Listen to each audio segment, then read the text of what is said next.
오늘은 나사로의 사건 중에서 가장 중요한 시간입니다. 우리 예수님은 나사로를 사랑하셨지만 나사로를 향한 예수님의 사랑은 역설의 사랑이었습니다. 예수님은 사랑하는 나사로가 병들었지만 고쳐주지 않았습니다. 사랑하는 나사로가 죽도록 그냥 내버려 두셨습니다. 또 사랑하는 나사로가 벌써 죽었는데 나흘째 되어서야 나사로에게 찾아갔습니다. 이것은 예수님께서 나사로를 정말 사랑하시기 때문입니다. 예수님이 병든 나사로를 고쳐주지 않은 것은 죽은 나사로를 살려주시기 위함이었습니다. 죽음이 되지 않게 하기 위해서, 죽음이 잠이 되게 하기 위해서 예수님은 나사로를 깨우러 지금 가셨습니다. 이제 예수님은 마르다와 함께 나사로의 무덤으로 가십니다. 무덤 앞에는 돌이 막고 있었습니다. 그 당시의 무덤은 지금처럼 땅 속이 아니고 대부분 동굴을 무덤으로 이용했습니다. 동굴을 파서 무덤을 만든 것은 아니고 자연적인 동굴들을 무덤으로 활용을 했습니다. 그래서 사람이 죽으면 유가족들은 그 시신을 그날 바로 동굴 안에 넣고 그리고 큰 돌로 그 무덤의 입구를 막아 놓았습니다. 지금 나사로의 무덤도 이런 상황이었습니다. 그래서 예수님은 마르다에게 말씀하십니다. 돌을 옮겨 놓으라. 사람들은 예수님께서 곡을 하러 간 줄 알았을 겁니다. 마르다도 아마 그렇게 생각했을 겁니다. 예수님이 나흘이나 늦게 와서 이제 미안하기 때문에 먼저 나사로에게 가서 곡을 하려나 라고 생각을 했을 겁니다. 그러나 우리 예수님은 곡을 하러 오신 것이 아닙니다. 예수님은 죽음이 되지 않게 하기 위해서 오신 겁니다. 사망과 싸우기 위해서 오늘 나사로의 무덤 앞에 오신 겁니다. 그런데 큰 돌이 무덤을 막고 있었습니다. 마치 죽음이 산 자와 죽은 자를 갈라놓은 것처럼 이 돌이 죽은 자와 산 자를 갈라놓고 있었습니다. 그래서 예수님은 이 돌을 옮겨 놓으라고 말씀을 하셨습니다. 그런데 이상합니다. 우리 예수님은 죽은 자도 살리시는 분이 이 돌 하나도 움직일 수 없으셨단 말입니까? 왜 예수님은 이걸 직접 옮기지 않으시고 사람들에게 돌을 옮겨 놓으라고 하셨을까요? 예수님께서 이렇게 말씀하신 이유는 마르다가 대답하는 걸 보면 우리가 알 수가 있습니다. 39절에 예수께서 이르시되 돌을 옮겨 놓으라 하시니 그 죽은 자의 누이 마르다가 이르되 주여 죽은 지가 나흘이 되었음에 벌써 냄새가 나나이다. 여러분, 우리 예수님에게는 죽음이 장애물이 될 수 없습니다. 예수님에게는 돌도 장애물이 될 수가 없겠죠. 그런데 지금 하나의 장애물이 생겼습니다. 돌 대신에 마르다가 이 돌보다 더 무거운 장애물이 되었습니다. 마르다는 처음에는 예수님께 말했죠. 예수님께서 여기 계셨더라면 내 오라비가 죽지 않았을 것입니다. 그렇게 고백했던 마르다가 지금은 이렇게 고백을 합니다. 죽은 지가 나흘이 되었음에 벌써 냄새가 납니다. 죽은 지 나흘이 되었다는 말은 이런 의미입니다. 나사로는 확실히 죽었습니다. 그리고 나흘이나 됐기 때문에 이미 시신이 부패하기 시작했고 나사로가 다시 살아날 확률은 1도 없습니다. 이 말을 죽은 지 나흘이나 되었습니다 라는 말로 못을 박은 거죠. 그래서 돌을 옮겨 놓으라는 이 예수님의 명령에 마르다는 만류합니다. 마르다는 예수님이 병든 나사로는 고쳐줄 수 있지만 죽은 나사로는 살릴 수 없다는 것을 아주 굳게 믿고 있었습니다. 여러분, 병든 나사로가 고침을 받는다는 것은 이성의 영역이라고 한다면 죽은 나사로가 다시 살아난다는 것은 신앙의 영역이죠. 마르다의 믿음은 지금 이 이성의 영역을 넘어서지 못하고 있는 겁니다. 믿음은 때로 이성을 초월하는 겁니다. 믿음은 이성의 산물이 아니라 은혜의 산물이기 때문입니다. 근데 믿음의 이성의 요소도 물론 필요합니다. 하지만 이 이성적 판단에 얽매이기 시작하면 온전한 믿음으로, 더 큰 믿음으로 나아갈 수가 없는 거죠. 사랑하는 여러분, 여러분에게는 어떤 돌이 이 믿음을 가로막고 있습니까? 또 여러분에게는 나으리라는 것이 어떤 것입니까? 이 믿음을 한계 짓는 그 나으리란 것이 나에게는 무엇입니까? 중요한 것은 이 믿음으로 돌을 옮겨 놓아야 한다는 것입니다. 우리는 믿음으로 나으리라는 이 시간의 제한을 넘어서야 하는 것입니다. 예수님께서 지금 마르다에게 이것을 말씀하십니다. 40절에 예수께서 이르시되 내 말이 내가 믿으면 하나님의 영광을 보리라 하지 아니하였느냐. 마르다는 예수님이 여기 계셨으면 나사로가 죽지 않았을 것이라고 믿은 것처럼 예수님이 지금이라도 여기 오셨으니 나사로가 죽었을지라도 다시 살아날 수 있다는 것도 믿었어야 했던 것입니다. 마르다는 자기 안에 있는 이 돌을 먼저 옮겨 놓아야 했던 것이죠. 나으리라는 이 선입견을 넘어서야 했습니다. 그래야 마르다는 하나님의 영광을 볼 수 있는 것이죠. 예수님이 하나님이라는 것, 예수님이 메시아라는 것, 예수님이 부활이요 생명이라는 것을, 이 하나님의 영광을 마르다는 볼 수 있는 기회를 잡을 수 있었습니다. 마르다가 믿었는지는 모르겠지만 어쨌든 예수님의 명령에 사람들은 돌을 옮겨 놓았습니다. 이것이 일단 대단한 믿음은 아닙니다. 마치 가나 혼인잔치집에서 하인들이 예수님이 명령을 하시니까 그냥 항아리에 물을 채우고 갖다 주었는데 포도주가 되었던 것처럼 지금 여기에서도 사람들이 예수님이 말씀하셨기 때문에 아마 돌을 옮겨 놓았던 것입니다.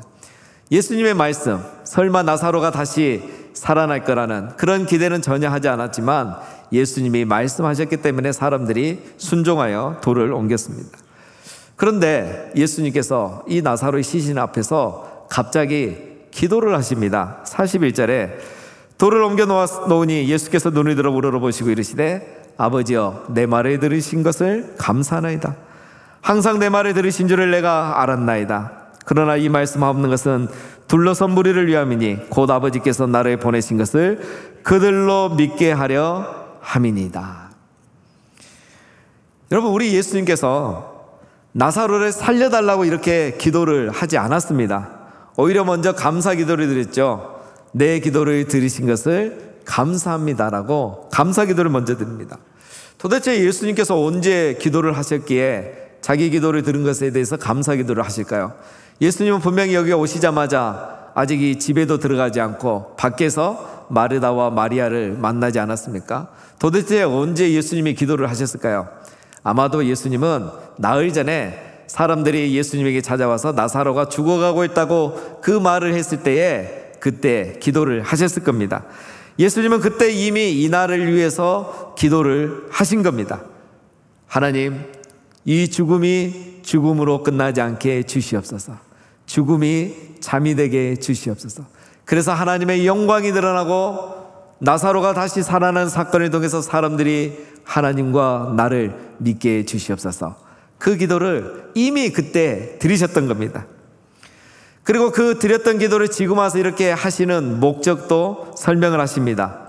죽음이 잠이 되고 그래서 나사로가 깨어남으로 하나님께서 예수님을 보내셨다는 것을, 예수님이 메시아라는 것을 사람들이 믿게 하기 위해서 지금 이 순간 다시 이 기도를 드린다고 말씀을 하십니다. 여러분, 이것을 보면 예수님은 나사로를 살리는 것보다 더 중요한 목적이 있었다는 것을 알 수가 있습니다. 나사로를 살리는 게 사실 예수님의 목적이 아닙니다. 우리 인간에게 대단한 일이고 최고의 기적이지만 예수님은 그게 목적이 아니었습니다. 왜냐하면 나사로는 살아나도 또 죽지 않습니까? 나이가 들고 병이 들고 늙으면 또 죽게 되어 있습니다. 나사로를 살리는 게 목적이 아니었습니다. 이 기적을 통해서, 나사로가 다시 살아나는 이 기적을 통해서 사람들이 예수님을 믿는 것이, 그리고 나사로도 예수님을 제대로 믿게 되는 것이 바로 이 기적의 목적이었던 것입니다. 이미 15절에서 예수님이 이걸 말씀을 하셨죠. 내가 거기 있지 아니한 것을 너희를 위하여 기뻐하노니 이는 너희로 믿게 하려 함이라. 예수님은 나사로가 살아나는 것도 기쁘셨지만 이 일을 통해서 사람들이 예수님을 믿게 되는 것을 생각하며 더 기뻐하셨던 것입니다. 기다리고 기도하던 그 순간이 다가왔습니다. 예수님께서 무덤을 향하여서 이 말씀을 하시고 큰 소리로 나사로야 나오라 라고 말씀하셨습니다. 예수님은 나사로를 살려달라고 이렇게 기도하지 않습니다. 오히려 죽은 나사로에게 나사로야 나오라고 마치 살아있는 사람에게 말하듯 잠자는 사람을 깨우듯이 말씀하고 계신 겁니다. 이렇게 말씀하신 이유가 있죠. 이미 예수님이 말씀하셨습니다. 나는 부활이요 생명이니, 예수님은 나사로에게 생명을 주실 수 있는 분이기 때문에 이렇게 말씀을 하신 겁니다. 나를 믿는 자는 죽어도 살겠고 무릇 살아서 나를 믿는 자는 영원히 죽지 아니하게 하시는 분이 바로 예수님이시기 때문에 예수님은 이렇게 말씀을 하신 겁니다. 그래서 예수님은 명령을 하셨죠. 나사로야 나오너라. 나사로야 나오너라. 여러분, 이 말씀이 창세기의 말씀이 생각나지 않습니까? 태초에 성부 하나님께서 빛이 있으라 명하심에 빛이 생겼는데, 지금은 성자 예수님께서 나사로야 나오라 하시니 죽은 나사로가 살아서 걸어 나온 것입니다. 성부 하나님이 빛이 있으라 했을 때 빛이 생기고 어둠이 물러갔는데, 성자 예수님께서 나사로야 나오라 하시니 죽음이 물러가고 생명이 불어넣어진 것입니다. 예수님은 태초에 하나님이 말씀하셨을 때에 어둠을 물리치고 빛을 창조하셨는데, 지금은 죽음을 물리치시고 생명을 창조하고 계시는 겁니다. 무엇을 말합니까? 우리 예수님이 바로 창조주 하나님이시며 부활이요 생명이시고, 이 예수님이 하나님이 보내신 아들이시고, 이 예수님이 바로 참 하나님이시며 우리의 구원자이시며 부활이요 생명이심을 말씀해주고 있는 것입니다. 나사로야 나오라. 이 말이 바로 이 모든 것을 포함하고 있는 말씀인 겁니다. 사랑하는 여러분, 부활이요 생명이신 예수님이 우리의 하나님이시고 창조주시고 우리의 구원자이심을 우리는 믿습니다. 그래서 이 예수님을 믿는 사람마다 다 부활하게 되며 영생을 얻게 될 줄도 우리는 믿습니다. 오늘 학습 세례 입교를 하시는 분들, 이것을 꼭 확신하시기를 바랍니다. 이것만 확실히 믿으면 절대 이단에 넘어갈 일이 없습니다. 요즘 이단 하나, 사이비 하나 때문에 우리 사이가 얼마나 혼란스럽습니까? 이렇게 교회에서 많이 배우는데도 이단에 넘어가는 사람들이 종종 있습니다. 여러분, 예수님 대신에 다른 교주의 이름이 들어가면 그것은 다 이단이에요. 다 자기가 예수라고 하고 성령 하나님이라고 말하지만 누가 나사로야 나오라고 말한 사람이 있습니까? 없습니다. 나사로야 나오라고 말할 수 있는 분은 우리 예수님밖에 없습니다. 다 나사로를 살려주세요라고 기도하지 나사로야 나오라고 말할 수 있는 분은 예수님밖에 없습니다. 예수님이 하나님이시기 때문에 그렇습니다. 나사로야 나오라 이렇게 말씀하시니까 정말 죽은 나사로가 무덤에서 걸어 나왔습니다. 나사로가 걸어서 이렇게 나오는 모습은 우리에게 말하는 게 있습니다. 예수님의 이 말씀, 나사로야 나오라, 이 말씀이 거짓도 아니고 과장도 아니고 헛된 것이 아니라는 것을 지금 보여주고 있는 것입니다. 예수님께서 나사로가 죽은 이후에 베다니에 내려오신 이유가 이것이었습니다. 이제 우리는 알 수 있습니다. 나사로를 다시 살려주심으로 예수님이 하나님이고 메시아임을 사람들이 믿게 하기 위해서 예수님이 이제서야 내려오셨던 겁니다. 그래서 역시나 많은 사람들이 죽은 나사로가 살아나는 것을 보고 예수님을 믿기 시작했습니다. 45절에 마리아에게 와서 예수께서 하신 일을 본 많은 유대인이 그를 믿었습니다. 여기서 그를 믿었단 말은 그냥 예수님을 믿었단 말이 아닙니다. 지금과는 차원이 다릅니다. 이 사건을 보니까 정말 예수님이 하나님이고 창조주고 구원자이고 부활이시구나, 이것을 확실히 사람들이 믿게 된 것입니다. 여러분, 구약 성경에도 보면 죽은 사람이 살아난 경우가 많이 있습니다. 엘리야가 사르밧에서 한 여인의 아들을 살려줬죠. 또 엘리사도 수넴 여인의 아들을 살려줬습니다. 근데 그 시대에 아무도 엘리야나 엘리사를 보고 당신이 하나님의 아들입니다, 우리의 메시아입니다 라고 말한 사람이 아무도 없었습니다. 그 사건을 가지고 이들을 하나님의 아들로 믿지 않았습니다. 예수님도 죽은 사람을 살려준 게 사실 이번이 처음이 아닙니다. 벌써 세 번째입니다. 이미 예수님은 해당장 야이로의 딸을 살려주셨고 또 나인성에서 한 여인의 아들을 살려주셨죠. 그런데 이번은 달랐습니다. 야이로의 딸은 죽은 그날 바로 살려줬습니다. 또 나인성에서도 장래 행렬 가운데 그 아들을 살려준 걸 보면 앞에서 말씀드린 것처럼 바로 그날 시신을 동굴에 넣기 때문에 그 죽은 날 살려줬다는 것도 알 수 있습니다. 하지만 이번 나사로는 달랐습니다. 이미 나흘이나 지났습니다. 이미 시신이 부패하기 시작했습니다. 확실히 죽었고 살아날 가능성이 전혀 없습니다. 그래서 이번에는 아무도 부인할 수 없습니다. 앞에 두 번은 죽은 게 아니고 잠들었겠지, 기절했겠지. 그런데 예수님이 그걸 부활했다고 살렸다고 거짓으로 과장으로 소문냈다고 누구든지 변명할 수 있었습니다. 그러나 이번은 달랐습니다. 아무도 이것을 부인할 수도 없고 변명할 수도 없었습니다. 그래서 많은 사람들이 이번 이 사건을 통해서는 예수님을 많이 믿었던 것입니다. 그런데 이번에도 믿지 않은 사람들은 여전히 있었습니다. 그 중에 어떤 자는 바리새인들이 가서 예수께서 하신 일을 알리니라. 이 사람들이 이 죽은 나사로 정말 1% 가능성도 없는 사람이 살아났는데도 이것을 믿지 않고 바리새인들에게 가서 일러 바쳤습니다. 이 당시에 이스라엘에는 로마로부터 이 자치권을 부여받아서 행정 문제와 종교 문제를 자체적으로 결정할 수 있는 최고 의결기관 산헤드린 공의회가 있었습니다. 바로 이 사람들이 산헤드린 공의회 말한 거예요. 이 산헤드린 공의회가 기다렸다는 듯이 바로 회의를 소집해서 회의를 합니다. 나사로가 살아난 이후에 사람들이 너무 많이 예수님을 믿는 거예요. 걱정이 되었습니다. 계속 이렇게 되다가는 모든 사람들이 예수님을 믿을 것이고, 그러면 예수님은 대중의 인기를 얻고 로마에게 반란을 일으키면 로마는 다시 우리 땅을 공격하고 이 성전을 빼앗을 것이라는 논리를 주장하기 시작합니다. 자기들의 기득권을 지키기 위해서 예수님을 반란자로 몰아세우고 애국심이란 것을 이용해서 여론을 조장하기 시작합니다. 마침 대제사장 가야바가 아주 좋은 명분을 또 제시합니다. 한 사람을 죽이고 로마로부터 나라와 민족을 지키는 것이 하나님이 기뻐하신다고 제안을 한 겁니다. 그래서 명분도 좋고 계획도 좋고 그들은 예수님을 죽이기로 결정합니다. 이날부터는 그들이 예수를 죽이려고 모의하니라. 지금까지는 예수님을 죽이려고 했고 돌을 던지려고 했지만 이렇게 직접 죽이려고 계획을 세우지는 않았습니다. 그러나 지금부터는 이제 예수님을 본격적으로 죽이려고 음모를 꾸미기 시작합니다. 여러분, 우리는 여기서 희한한 모습을 보게 됩니다. 예수님께서는 나사로를 살리셨는데 예수님은 죽을 위기에 처하게 되는 겁니다. 나사로는 살아나고 예수님은 죽게 되는 또 하나의 역설을 우리가 보게 됩니다. 사람들은 이 사건을 보고도 예수님을 믿지 않았습니다. 우리는 충분히 이해가 됩니다.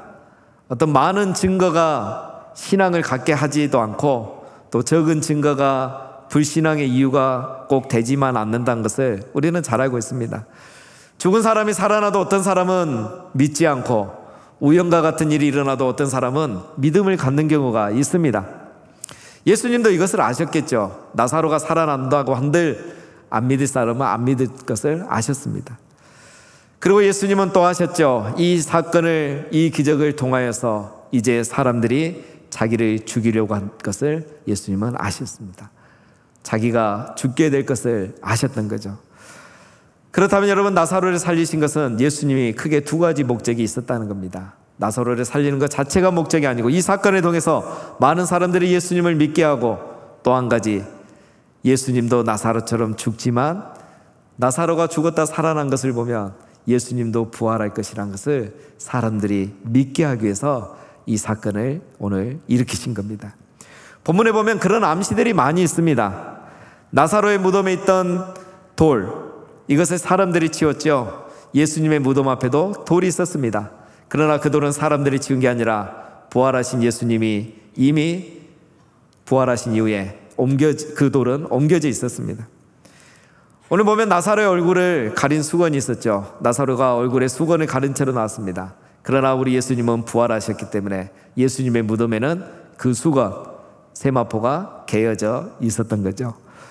오늘 이 나사로의 죽음과 부활은 예수님의 죽음과 부활을 먼저 보여주는 예고편 역할을 하는 것입니다. 나사로의 죽음과 부활은 예수님의 죽으심과 부활을 미리 보여주는 겁니다. 나사로가 죽고 살아난 것처럼 예수님도 죽으시면 다시 부활이 충분히 가능하다는 것을 미리 보여주는 것입니다.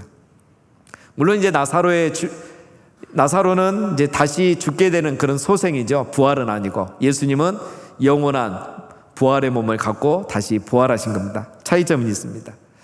자, 중요한 것은 예수님께서 이 기적을 보여주시기 위해서 나사로를 살리시고 예수님은 죽으셨다는 겁니다. 여러분, 만약에 나사로가 살아나는 것만으로 끝났다면, 그래서 예수님이 죽지 않았다면 우리가 이 죄사함의 은총을 어찌 알 수 있겠습니까? 나사로를 살리시고 예수님은 죽으셨기에 우리 그 사랑은 죽음을 넘어서는 사랑이라는 것을 우리는 알 수가 있는 것입니다. 나사로를 살리시고 예수님은 죽으시고 부활하셨기에 예수님은 부활이요 생명이라는 것을 우리가 알게 된 것입니다. 그렇습니다, 여러분. 나사로를 살리시고 예수님께서 죽으셨다는 것은 오늘 우리를 살리기 위해서 예수님이 죽으신다는 말씀인 겁니다. 그리고 예수님이 부활이요 생명임을 우리들이 믿게 하기 위해서 오늘 예수님은 나사로를 살리시고 본인은 죽으시고 다시 부활을 하셨던 것입니다. 사랑하는 성도님 여러분, 나사로는 살고 예수님은 죽으셨습니다. 그런데 이제는 예수님이 죽으시고 우리가 살게 된 것입니다. 이것이 바로 복음이고 우리는 이것을 믿는 것입니다. 우리가 세례를 받는 것은 다 이런 의미입니다. 예수님이 죽으심으로 우리가 살게 되었다는 것을 믿는 믿음의 고백이 세례입니다.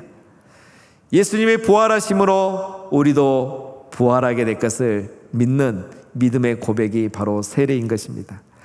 이 믿음의 고백으로 우리는 이미 다 세례를 받으셨고 오늘 또 학습, 입교, 세례를 하시게 되는 겁니다. 이미 세례를 받으신 우리 모든 성도님들, 그리고 오늘 학습, 입교, 세례를 하는 우리 모두들, 여러분 이 믿음의 고백을 항상 기억하시고 이 땅에 사는 동안 이 예수님께서 우리에게 주시는 영생을 날마다 맛보며 누리며 살아가시기를 바랍니다. 영생을 맛보며 산다는 것은 무엇입니까?